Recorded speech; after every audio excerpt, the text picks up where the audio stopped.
कल्याण डोंबिवली महानगरपालिकेच्या नगररचना विभागातील नियमबाह्य पद निर्मितीचा मुद्दा आता विधिमंडळात गाजला आहे।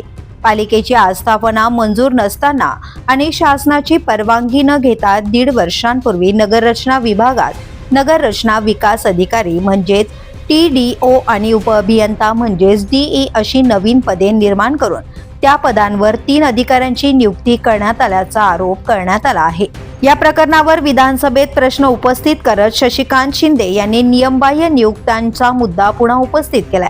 यावर उत्तर देताना उपमुख्यमंत्री एकनाथ शिंदे यांनी नगररचना विभागात अशा प्रकारची कोणतीही नवीन पदे निर्माण करण्यात आलेली नसल्याचं स्पष्ट केलंय।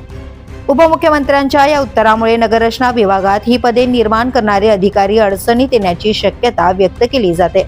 या पदांवर सध्या काम करणारे 3 अधिकारीही आता प्रश्नचिन्हाखाली आलेत।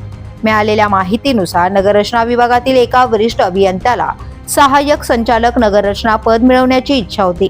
त्यासाठी राजकीय पाठबळ मिळवून आपली वर्णी लावण्यासाठी प्रयत्न सुरू असल्याची चर्चा पालिका वर्तुळात आहे।